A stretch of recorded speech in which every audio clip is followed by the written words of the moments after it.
Okay, everybody, now we're going to talk about the players, the companies, the associations, etc.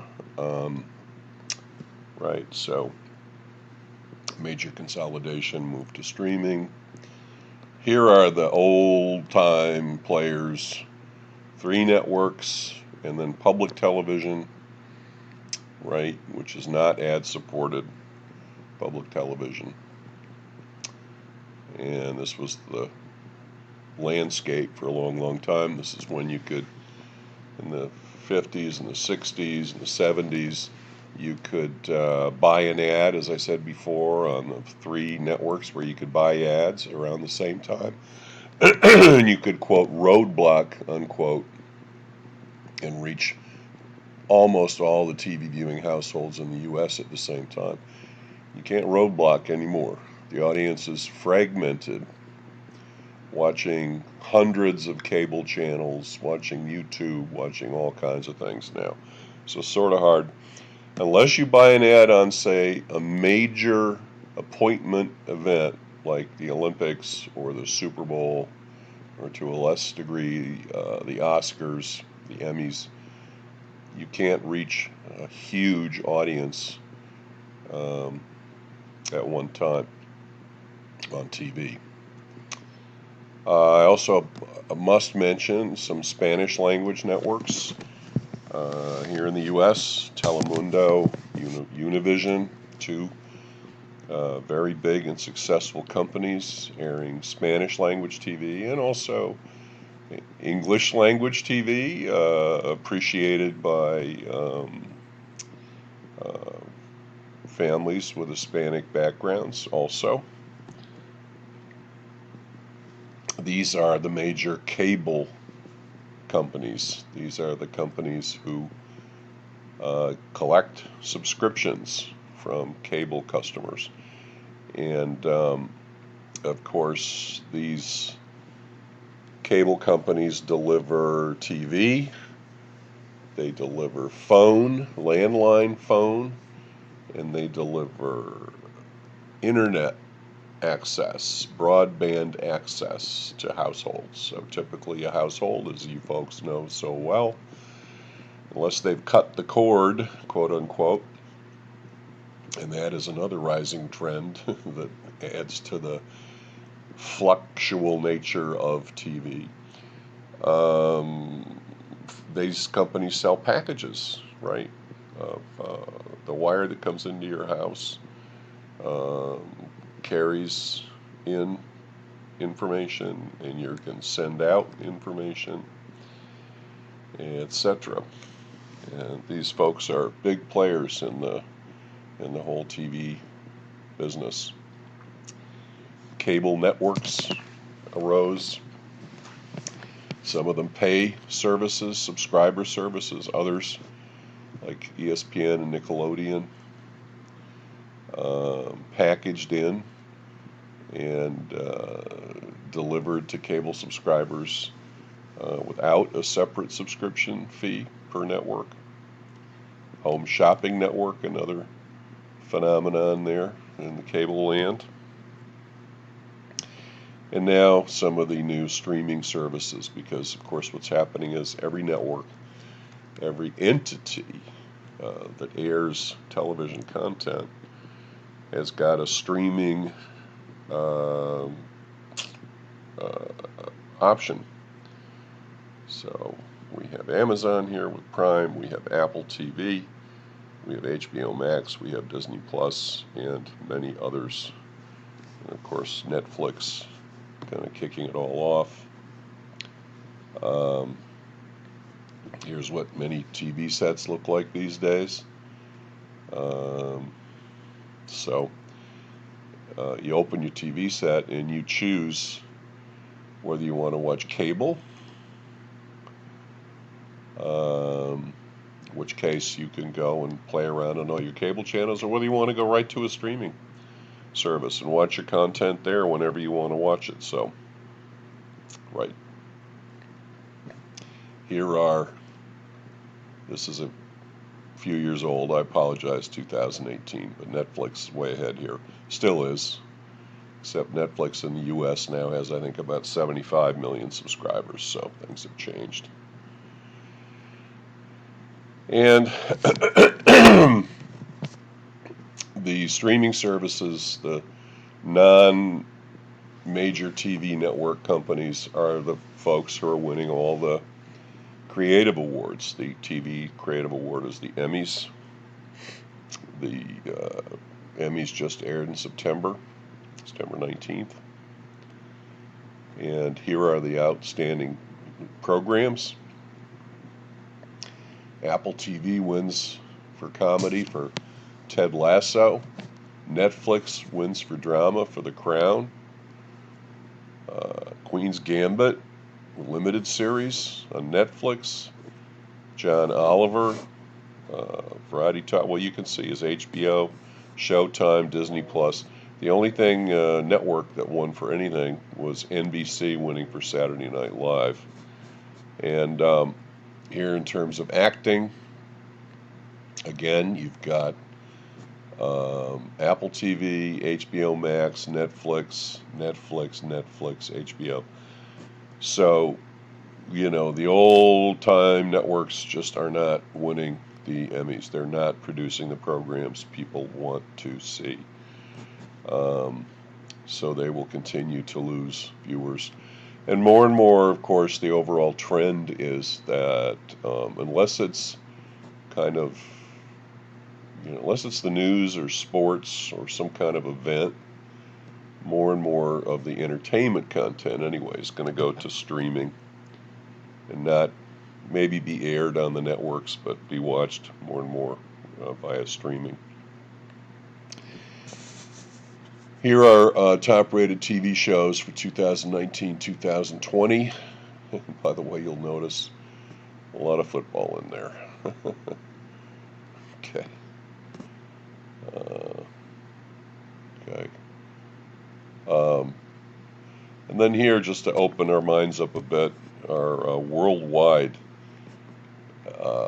ratings. Top most watched TV broadcasts of all time. London Olympics, 3.6 billion people. Rio Olympics, 3.6 billion. Russia Soccer World Cup. Beijing Olympics, 3.6.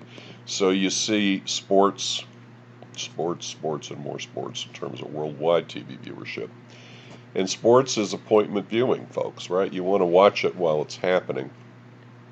So, in terms of TV capturing live events, let's face it, you're not watching live sports on your film screen, right, folks? It's a TV matter. Capturing live events, sports is a big part of that.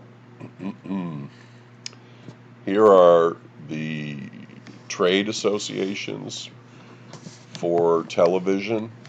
These are the folks who represent television stations and networks to advertisers and represent the industry to the government. The Cable Advertising Bureau was renamed the Video Advertising Bureau, and the Spot TV Association is the TVB. Let's take a quick look at some websites here. Okay, here's the Video Advertising Bureau. Okay, who we are, what we do. About us. Let's see about us here. I'm not going to look at everything here, but storytelling is a big buzzword now in marketing. Everyone must tell his or her story. This looks like a bunch of yes. Board of directors. Let's see who they are. Oh, we got a lot of nice pictures here. Ooh, dear, oh dear, oh dear. Who do we have here? Our team. Sean Cunningham. I know. All right.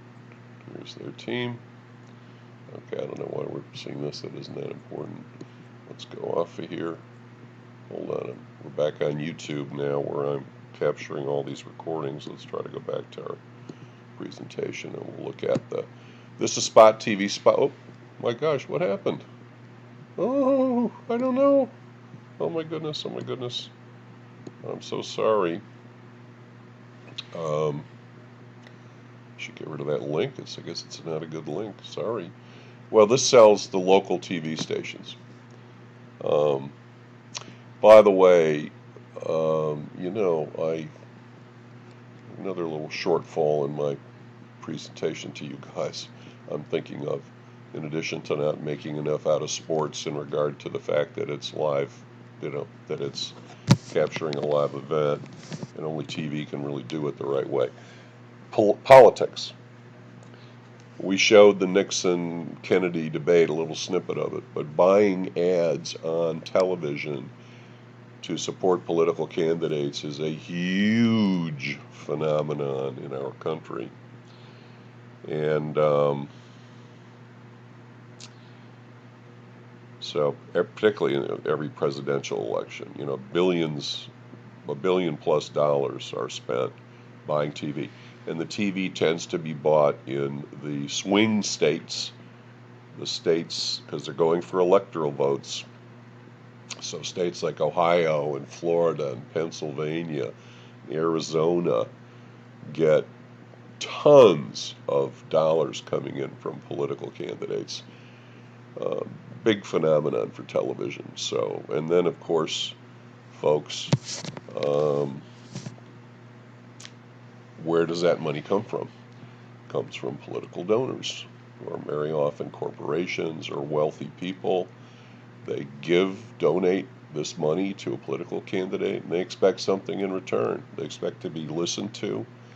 They expect to get some kind of preference. They're buying something with that money when they donate it, and they donate it for political TV advertising. Back in Abraham Lincoln's time, we didn't have any political advertising. Well, we sure as heck do now.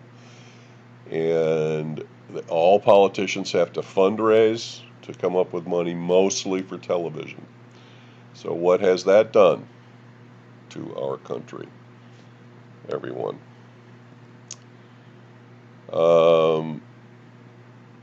Well, so we're talking about associations. We already talked about the FCC in terms of this fellow Newton Minow, but let's just focus a little more officially on it now. He was the commissioner of the FCC. Remember, who said television is a vast wasteland. 1934, the Federal Radio Commission, and then we had the Federal Communications Commission. It's in charge of its oversight and leadership for communications bodies all over the U.S. and maintains jurisdiction over the areas of broadband access, fair competition, radio frequency use, media responsibility, public safety, and homeland security. And a very famous incident involving the FCC it's called Nipplegate. Janet Jackson's nipple showed on live TV broadcast, Super Bowl halftime show there with Justin Timberlake, February 1st, 2004. The Super Bowl broadcast, which is the most widely watched appointment-based television broadcast in the U.S. And in their halftime number singing, her breast was exposed. And were fined for an indecency violation of $27,500. Oh my gosh, that's going to break the Super Bowl. Increased to $325,000. Of course, a 30-second spot on the Super Bowl, 30-second TV ad, now sells for $500,000, so it's not going to hurt the CBS too much. Eventually fined a record $550,000. The fine was ultimately voided by the Third Circuit Court of Appeals, and a case to reinstate the fine was refused in 2000. Oh, I must have cut that off. Sorry, folks. The year 201. No. Sorry. So, ultimate result was no fine. But the FCC is supposed to keep track of, quote, decency, unquote, on television broadcasts. You're not supposed to show bare breasts. There are certain words you're not supposed to say, etc., etc. So that's the FCC. Let me stop now, and we're going to sum up and finish this.